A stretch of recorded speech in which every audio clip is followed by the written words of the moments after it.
ng Pebrero 1986. Pinukaw ng panawagan ni Jaime Cardinal Sin ang mamamayang Pilipino. Lalo pang dumami ang mga taong pumunta sa Edsa at sumuporta sa panawagang patalsikin si Marcos. Doon na din dumating ang mga militar, sakay ng mga tangkeng pandigma. Ika-24 ng Pebrero 1986, ang ikatlong araw, nagbanta ang kampo ni Marcos na aatake ito. Pero patuloy na lumalaki ang bilang ng taong nag-aaklas laban sa kanyang administrasyon. Hanggang sa dumating ang huling araw ng revolusyon, ika-25 ng Pebrero 1986. Ang gabi nang umalis ang unang helicopter sa Malacanang. Makalipas ang halos isang oras, dumating na sa Clark Air Base ang mga Marcos. Pero ang sumalubong sa kanila, mga hiyaw ng taga-suporta ni Aquino.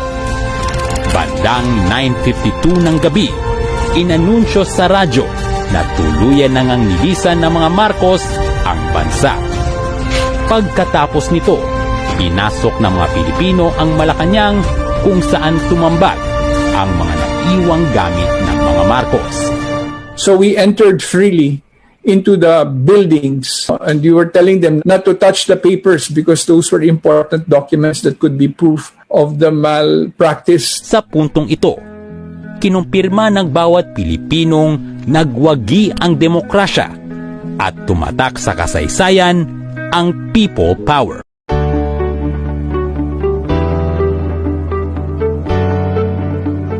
What is Edsa Revolution? We will learn about history in school. This is important to refresh our memory about the important event in our country. This section will answer common questions related to the meaning of this momentous occasion. What is Edsa? The 1986 Edsa People Power Revolution was a peaceful protest of the millions of Filipinos united against the dictatorship of former President Ferdinand Marcos Sr. It was led by Cory Aquino, who was then elected as the 11th President of the Philippines. After the defeat of Marcos, commonly known as Edsa, the 1986 People Power Revolution was the people's response to the decades-long rules of Marcos Sr., including the 10 years of martial law that had brought a dark time to the country, especially the enemies of the Marcos regime. Why did the Edsa Revolution happen? In 1965, Marcos Sr. was elected the President of the Philippines. However, in September 1972, he declared the martial law, holding this post the most powerful person in the country. There were already many protesters to his regime, including his greatest critic, opposition leader, Senator Benigno Ninoy Aquino Jr. Senator Ninoy was exiled to the United States, but when he returned to his home country, he was assassinated on August 21, 1983. Which resulted in a stronger spark of the revolution led by his wife. There were also rumors at the time about the failing health of the dictator, who was suffering from lupus and underwent regular dialysis. This rumor created turmoil between his allies, who began speculating about successor. On February 7, 1986, a snap election took place due to international pressure on the president. Then on February 20, Marcos declared himself the winner despite allegation of fraud and violence.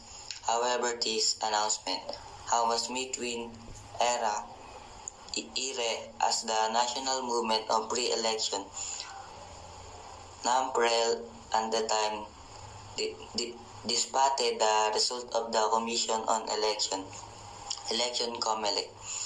2 days later, February 22,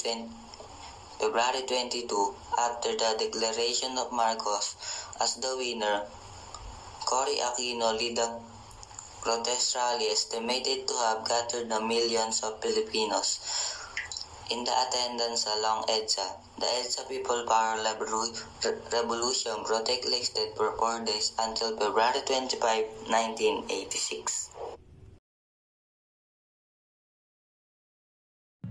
There were so many key highlights during the Edsa People Power.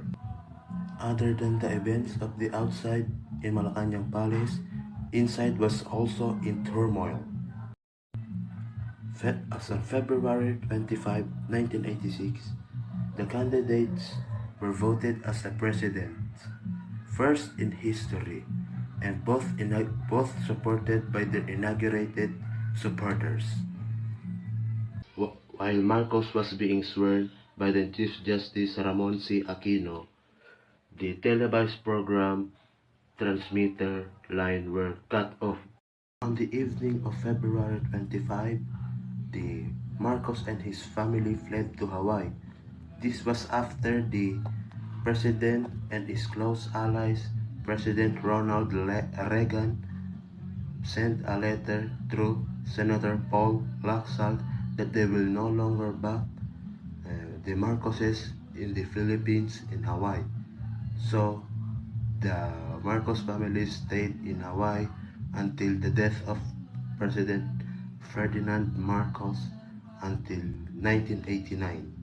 Prevent bloodshed in the Edsa Revolution in 1986. The Edsa Revolution in 1986 did not go unchallenged by the Marcos regime. Through his military powers, Marcos ordered soldiers to put a stop to the uprising in Metro Manila Avenue. Cardinal Jaime Sin, then Archbishop of Manila, called upon Filipinos to support the relative peaceful protest led by the opposition leader Cory when Marcos ordered the military to repress the mass action. A faction of military officers refused and chose to defect instead. This group was known as the Reformed Armed Force Movement, or RAM, had grown frustrated with the corruption in the military. After their defection, Cardinal Sin once again called upon the people to shield them. Moreover, the corruption of Marcos during the snap election, some of his former ministers and the army, and the Catholic churches to call for his removal from the office. This unite call further strengthening the courage of Filipinos to gather in peaceful protests around the country. One of the most notable events during the 4-day protest was on 2 days when the president sent tanks to clear the streets. An act of defiance, the troop refused to fire on the huge mass of unarmed people. To this day, the image of nuns kneeling in front of the tanks praying hard with their rosaries remains one of the most iconic images.